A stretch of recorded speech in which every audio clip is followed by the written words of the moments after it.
Hello everyone. So many students get confused in this question. Actually, there is a missing information.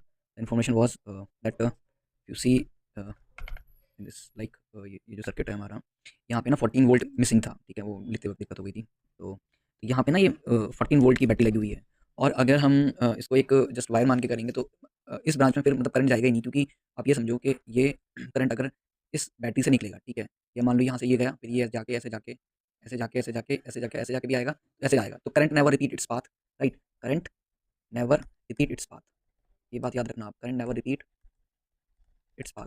तो ये path तो possible नहीं है, ठीक है। वहीं हम बात करें कि भाई ये अगर किसी और पाथ से या इस बैटरी से करंट होके इस बैटरी से करंट होके ना जाए, कि मान लो कि ये यहाँ से होके जा रहा है, ये ना यहाँ से होके जा रहा है करंट, लाइक, हाँ, तो ये यहाँ से करंट, यहाँ से अगर करंट मान लो यहाँ से ऐसे जा रहा है, तो यहाँ पे ये जाएगा, क्योंकि लूप तो अपना पूरा करेगा, और ये ऐसे घूम घूम के ऐसे आएगा, फिर अगेन वो करेगा। तो अगर यहाँ पे बैटरी हम नहीं मानेंगे, है ना, मतलब हम उसको एक कनेक्टिंग वायर मान लेंगे, तो यहाँ पे नो करंट विल फ्लो, ठीक है, नो करंट विल फ्लो, ये बात आपको याद रखनी है।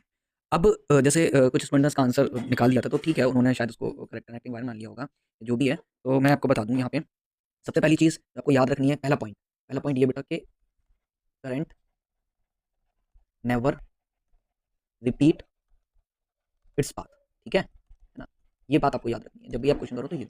तो अब हम ना यहाँ पे 14 वोल्ट की बैटरी मान के कर रहे हैं, आप एक बार और ट्राई कर लीजिएगा, आपका आंसर अगर मैच कर रहा तो ठीक है ना। तो समझो इसको कैसे।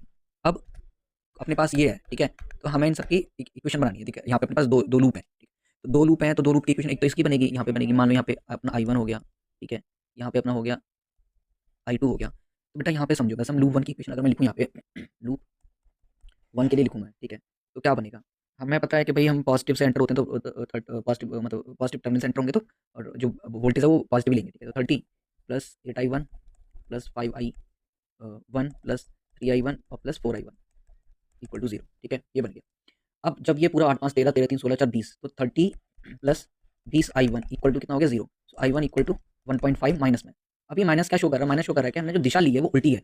एक्चुअली ना करंट जो बह रहा है, करंट ऐसे बह रहा है, करंट यहाँ पे इस तरीके से मतलब नीचे से ऊपर बह रहा है, ठीक है। ये एग्जैक्ट दिशा है। नेगेटिव साइन क्या शो कर रहा है कि करंट की दिशा जो हम जो मानिए उसको उल्टा है, ठीक है। वो जब कैलकुलेशन करेंगे तब उसको कंसीडर कर लेंगे, ठीक है। दूसरे लूप की क्वेश्चन देखें तो दूसरे